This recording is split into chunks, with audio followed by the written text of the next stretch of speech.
vinhos e espumantes são apreciados por todo o mundo. E viemos ao município de Cotiporã, mais especificamente na vinícola Marson, para falar sobre a harmonização destas bebidas com alguns alimentos que a gente tem o costume de consumir. Além disso, vamos falar um pouco da história dessa vinícola para entender um pouco mais em todos esses anos de tradição. A Cava Marson ela surgiu, quem fundou foi meu avô. O nosso bisavô veio da Itália, ele é filho de um italiano. O nome dele é Natal Marson. Eles se instalaram aqui em 1939 e começaram a primeiro fazer a construção, né? E aí depois a rústica produção de vinhos, que eram variedades americanas, que a gente chama de vinhos comuns. E depois, com o tempo, foi passando e a gente começou a trabalhar com os vinhos finos, espumantes e sucos. A gente faz a visitação, começa pelo recebimento, onde que recebe as uvas, né?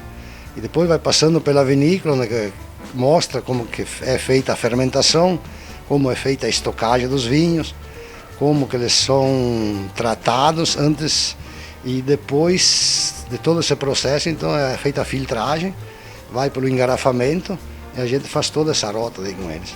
Aqui é para mostrar a dificuldade que o meu avô, quando começou, ele tinha.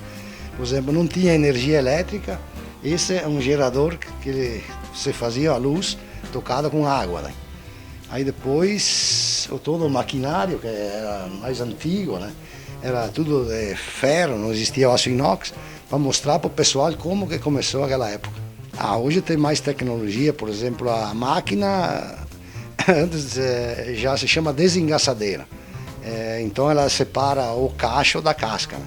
Então o cacho, o engaço já cai fora, porque tem muita acidez, muito tanino. Já separa o cacho da casca. Depois ele vai para os tanques de fermentação.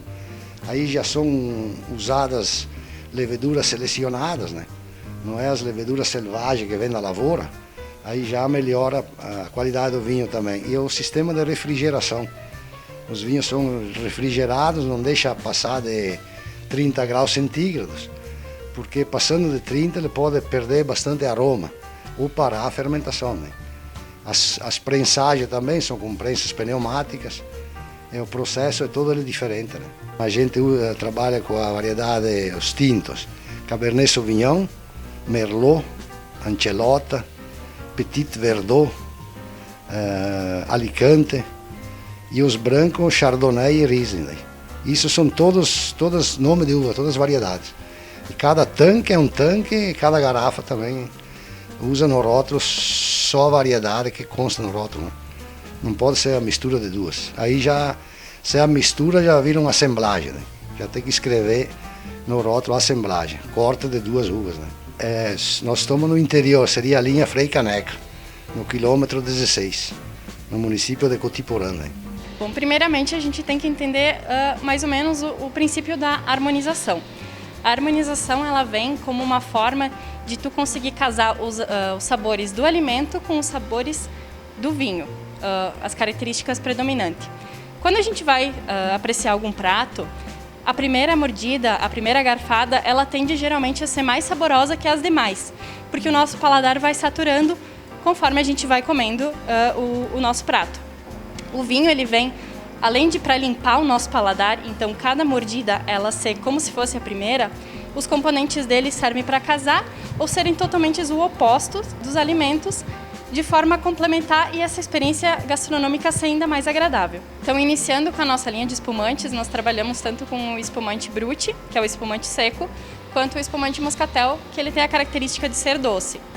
O espumante ele serve, principalmente o Brut, como um coringa na harmonização. Ele vai bem tanto do início da refeição até o fim dele, principalmente pela característica do gás carbônico, que ele tende a limpar ainda melhor esse paladar, e ele tem também a função de quebrar a salinidade dos alimentos. Então, alimentos que muito salgados, por exemplo, bacalhau, embutidos, até mesmo os queijos, eles vão casar muito bem com o espumante Brut. Já o espumante Moscatel, ele vai muito melhor com sobremesas, por realçar o sabor doce dos alimentos. Então, a gente costuma indicar ele para a finalização da refeição, uma sobremesa como um sagu com leite, um pudim de leite, uma torta de limão, figo em calda, ele vai casar muito bem com o Moscatel.